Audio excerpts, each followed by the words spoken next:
যার নামে আজও দিল্লি শহরের মধ্যে দাঁড়িয়ে আছে কুতুব মিনার, ওই কুতুবউদ্দিন মুখতিয়ার কাকি রহমাতুল্লাহ আলাইহি জবরদস্ত একজন ওলিয়ে কামেল কুতুবুল আলম।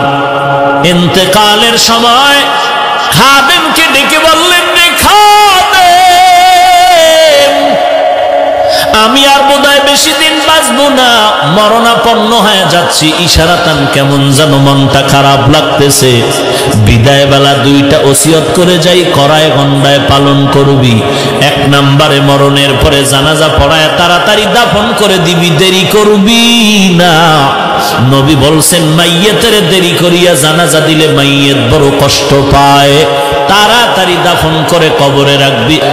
কুতুবউদ্দিন বখতিয়ার কাকি বলেন, এক নম্বর ওসিয়ত, আমার জানাজা তাড়াতাড়ি পড়ায় দাফন করে দিবি। দুই নম্বর ওসিয়ত, আমার লাশটা যখন ময়দানে যাবে হাজার হাজার ভারতের আলেম ওলামা আসবেন, তবে যে কোনো আলেম যেন আমি কুতুবউদ্দিনের জানাজার ইমামতি না করে। তুই আমি ঘোষণা দিলাম এমন কিছু গুণের কথা বলবো, এই গুণওয়ালা মানুষ যদি থাকে জানাজা পড়াবে। কমপক্ষে 4টা গুণের কথা বলে দিলেন।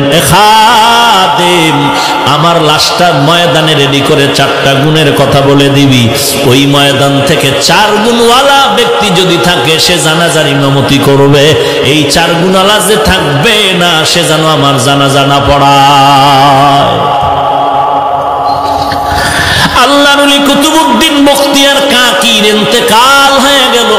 খাদেম ময়দানে লাশ হাজির করে, মাইয়াতকে হাজির করে এলান করে দিলেন, 1 নম্বর ওসিয়ত, জানাজা পড়ায় তাড়াতাড়ি কবরে রাখতে হবে, বিলম্ব করা যাবে না নবীজির হাদিসের কথা মতে। 2 নম্বর ওসিয়ত, ও এলাকার মুসলমান জনগণ, জনসমুদ্র ভালো করে শুনে নাও। কুতুবউদ্দিন বখতিয়ার কাকি বলেছেন, জানাজা তাড়াতাড়ি পড়াবার জন্য, তবে সাবধান, যে কোনো আলেম সামনে এগিয়ে আসবেন না। ওই ব্যক্তিকে আসার জন্যই অনুরোধ জানানো হয়েছে, যার মধ্যে 4টা গুণ থাকবে। 1 নম্বর গুণ, ওই বান্দা জানাজার ইমামতি করবে যেই বান্দা জীবনে আসরের 4 রাকাত ফরজ নামাজের আগে আরো 4 রাকাত সুন্নাত আছে, জীবনে তার সুন্নাত ছুটে নাই। খাদেম চিল্লায় কইরি আলেম ওলামার দল। 1 নম্বর গুণ হইল, জিন্দেগিতে আসরের নামাজের 4 রাকাত ফরজের আগে 4 রাকাত সুন্নাত যার ছুটে নাই। 2 নম্বর গুণ, জীবনে বান্দা জবান দিয়া কোনোদিন মিথ্যা কথা বলে নাই।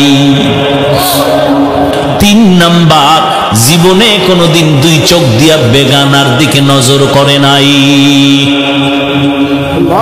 4 নম্বর গুণ হলো, জিন্দেগিতে কোনোদিন তাহাজ্জুদের নামাজ কাজা করে নাই। 1টা আর 2টা না, কঠিন 4টা গুণের কথা বলার পরে ময়দান থেমে গেল। কার আছে এই গুণ? খাদেম চিল্লায় কয়, দেরি কেন, দেরি কেন, তাড়াতাড়ি আও। অবশ্যই তো 4 গুণওয়ালা বান্দা এখানে আছে, না হয় কুতুবউদ্দিন বলে যাইতেন না। কেন দেরি করেন, তাড়াতাড়ি জানাজা পড়ায়া দেন। এই কথা বলার পরে হঠাৎ করে ময়দানের পেছন থেকে একটা চিৎকারের আওয়াজ আসলো।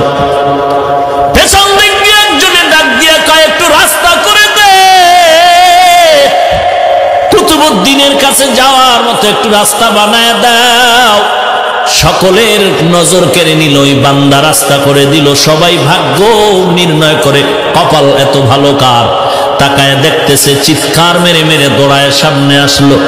সামনে এসে চিল্লায় করে, কুতুবউদ্দিন কি সর্বনাশ না করেছ? আমার এই 4 গুণের খবর আমার স্ত্রীও জানে না। আমার এই 4 গুণের সম্পর্ক আমার আল্লাহ তাআলার সাথে গোপন। আজকে এমন ভাবে ঠেকায় দিলের কুতুবউদ্দিন, জানাজা না পড়ায় উপায় নাই, বেঁচে থাকতে পারলাম না। জানাজা পড়ায় দিলেন কোন ব্যক্তি? মনে হয় যেন কোন দরবার শরীফের কুতুবে আলম। না না, ইতিহাসের পৃষ্ঠা বলে ভারতের জমিনে রাষ্ট্র পরিচালনার মধ্যে একজন রাষ্ট্রনায়ক শামসুদ্দিন আলতামাস রহমাতুল্লাহ আলাই। একদিকে দেশ চালায়, অপর দিকে তাহাজ্জুদ কাজা হয় না। একদিকে দেশ পরিচালনা করে, অপর দিকে বেগানার দিকে নজর করে জীবনে তাকায় নাই। একদিকে দেশ শাসন করে, অপর দিকে তার আসরের আগে 4 রাকাত সুন্নাত ছুটে নাই। একদিকে দেশ পরিচালনা করে, অপর দিকে জবান দ্বারা কখনো মিথ্যা কথা বলে না।